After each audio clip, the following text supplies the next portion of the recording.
বক্সা জিলাত যেটো ঘটনা ঘটিল সেইটো আছিল অপ্ৰত্যাশিত এটা ঘটনা সমগ্ৰ অসমবাসী ৰাইজে এটা কথা বিচাৰি আছে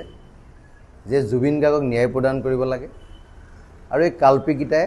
যথোপযুক্ত শাস্তি পাব লাগে এই কথাটো অসমৰ ৰাইজে একেমুখে কৈ আছে কিন্তু বহু ক্ষেত্ৰত চৰকাৰৰ সুপাধিলা নীতিৰ কাৰণে এই ন্যায় যে জুবিন গাৰ্গে পোৱা নাই এই কথাটো অসমৰ ৰাইজে বুজি পাইছে আৰু তাৰ খবৰ প্ৰতিফলন যোৱাকালি বক্সা জিলাত হৈছে আৰু যেটো অনাকাংক্ষিত পৰিৱেশ হ'ল সেই পৰিৱেশটোৰ কাৰণে তাৰ যিজন এডিশনাল এছপি আছিল দেৱ শৰ্মা তেওঁৰ গাতে সম্পূৰ্ণৰূপে দুখ কাৰণ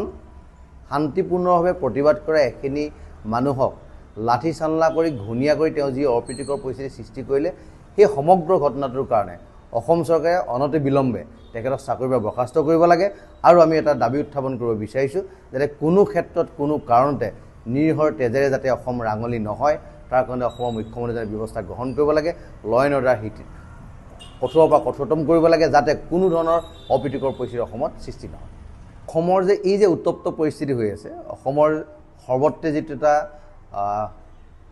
মৰ্মাস্পদ পৰিৱেশ যেটো হৈ আছে তাৰ কাৰণে সম্পূৰ্ণৰূপে যে শ্যামকানু মহন্ত গতিকে শ্যামকানু মহন্তৰ বিৰুদ্ধে যথোপযুক্ত শাস্তি নোলোৱাৰ কাৰণেতো পৰিৱেশটো উত্তাল হৈছে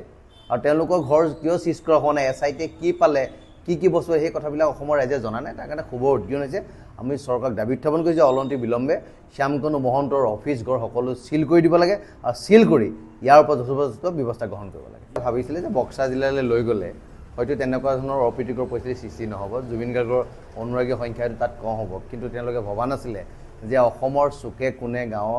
গাঁৱে নগৰে চহৰে সকলোতে জুবিন গাৰ্গৰ অনুৰাগী আছে ভাষা ধৰ্ম নিৰ্বিশেষে সকলো একত্ৰিতভাৱে জুবিন গাৰ্গক ভাল পায় তাৰ পৰিৱেশটো অসমত আছে গতিকে চৰকাৰে বেলেগ এটা হৈছিলে কিন্তু সেই কথা শুদ্ধ নহ'ল